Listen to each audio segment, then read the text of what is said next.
New videos every day. Life, wisdom.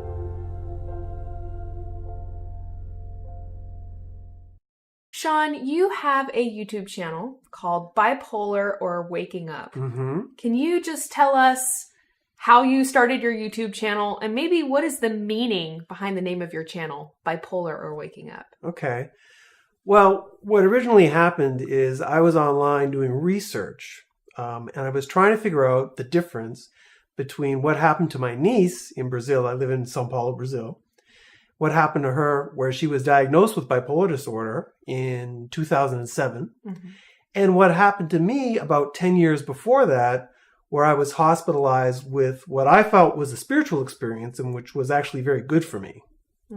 And so my original video I made was titled, okay, everybody in YouTube world, am I bipolar or waking up? And of course, for me, I knew I wasn't bipolar, but I could see that other people would see from my story that it could be interpreted as bipolar disorder. Right. And in that experience in the hospital, I guess you were given the diagnosis of being bipolar when you mentioned that you were hospitalized. So it was in the mental institution. Yeah. My parents were told by the psychiatrist, who wasn't speaking to me, by the way, he was just speaking to my parents, that I could have bipolar disorder or schizophrenia because I had been arrested in a hotel ballroom. This was 1996. And I had taken off all my clothes. I thought I was dying and I was going to heaven. And that was in the middle of a self-help seminar. Okay. And then when the police came and asked me to put my clothes back on, I refused because I thought I was being tested by God. All right. So when I refused to cooperate, they handcuffed me and took me to the hospital. And I still thought I was going to heaven. I thought, wow, this is the weirdest way to get to heaven or nirvana that you could ever imagine. This is so funny. But in the hospital, it wasn't so funny. Okay. So maybe in the hospital is when it kind of started, you kind of started realizing that this wasn't your trip to heaven, that maybe this was a different thing that was happening. Yeah. I mean, the first hours in the hospital, I was just sort of felt like I was floating through space, floating through time. You know, I was going back to like the Big Bang and having association with monkeys and from like 2001 Space Odyssey. You know, I had all this sort of imagery. Childhood regression imagery was in my head. And it all felt wonderful, you know, but I was talking a lot and the psychiatrist wanted me to keep my mouth shut. They would ask me to be quiet. Everybody would ask me to be quiet and I didn't want to be quiet. And I was handcuffed to the bed, you know, hands and legs, handcuffed to the bed with restraints. And eventually they just came in and put their hands on me and gave me a forced injection to put me to sleep, I think, because they didn't tell me what the drug was, and, you know. Okay. So let's go back to 1996 when you have been institutionalized rather suddenly, rather unexpectedly. What were your thoughts? What were the thoughts going through your head at that time? Well, even when I was restrained to the hospital bed, I was thinking that the psychiatrist had just made a big mistake. Like I was having some sort of spiritual experience that I didn't understand. I didn't really know what was going on.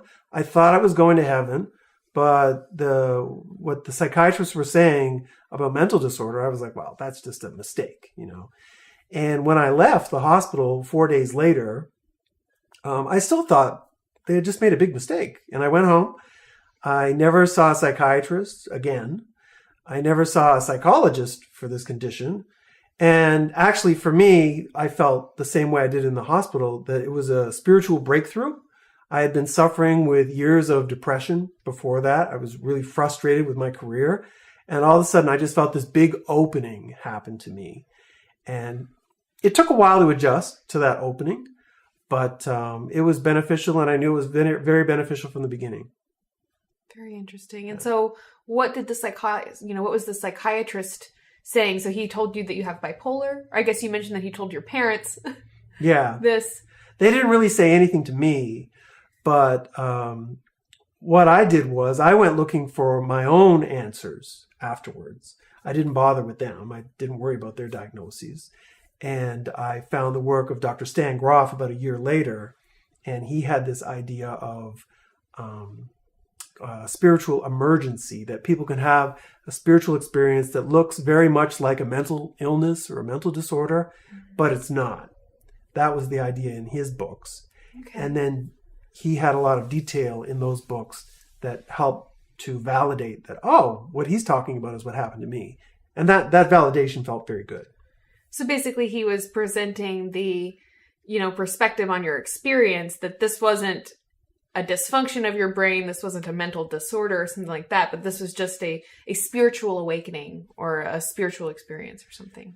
Yeah, and he referred to the Chinese word for crisis. I remember that. The Chinese word for crisis means, like, on one side problem, but also opportunity. And so he felt that in these moments that it could be something that becomes quite terrible for a person, but if it's managed the right way and with the correct understanding, it could also be the opportunity for a sort of an awakening in your life. Right. So then if we kind of, I guess, fast forward 10 years, and then your niece had her own, I guess, journey or experience with psychiatry. And so that was kind of the moment that you started, I guess, doing research, and maybe it was the time that the birth of your YouTube channel kind of came about. Yeah. For 10 years, I went thinking that my spiritual experience was something completely different from a mental disorder. I didn't even know what bipolar disorder or schizophrenia were, really. But then living in Brazil at this point with my Brazilian wife, we got a phone call from her niece, the family of her niece actually, saying that Anna was acting very strange. She had taken her blouse off in front of her father. She was very sensitive. She had heightened senses, and noises were irritating her. And I thought to myself, well, I took my clothes off. I had heightened senses. I don't think this is a mental disorder. I think this is what happened to me in 1996. But I wasn't sure. Then we went up to the house, and after spending a few days with her, not only was I able to confirm that what happened to her was something very similar to what happened to me, although she did seem more fearful, but we started to work with her in a more emotionally supportive way. And when she went back to the psychiatrist 5 days later, he said it was the fastest recovery he'd ever seen from a girl who'd been through an experience like that, even though she was being medicated. Okay.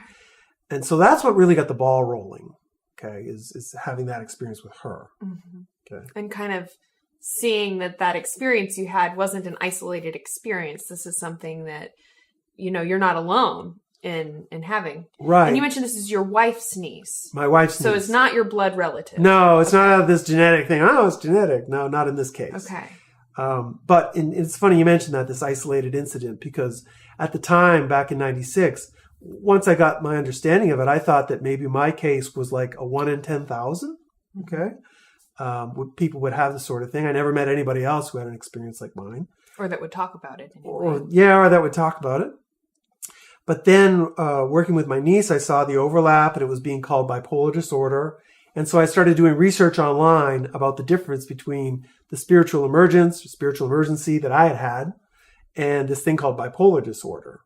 And then it was doing further research that I decided to make my own videos telling my story. And then those first videos I called, Am I Bipolar or Waking Up? Mm-hmm. I never thought of myself as bipolar, but I thought that many people who had been diagnosed with bipolar disorder would see parallels in their own stories when they listen to my story. Right. And that's exactly what happened. And so you actually had people who would watch the videos and then I guess, correspond with you or let you know, hey, wow, yeah, I've actually had that same experience. Oh, yeah. And people writing and saying, thank you so much for this, for putting your video there. I realized watching your video, I could see how my life could have been different, Mm-hmm. A lot of commentaries which were at the same time very appreciative, but also sad, because Right. that's when I was learning that people who had experiences that weren't so different from my own were being medicated for their entire life with medications that, they really dampen the quality of your life and even take years off your life down the road. Right. So it became quite a emotional thing. Right. Certainly. And so that's where it started. And I think it's interesting that you would pose this question, am I bipolar or am I waking up? Mm-hmm. Because the interesting thing about bipolar disorder, and really all of the mental disorders that are in the diagnostic manual of mental disorders, there's no test for them. There's no biological chemical test you can do on somebody to determine if they do have it or if they don't have it.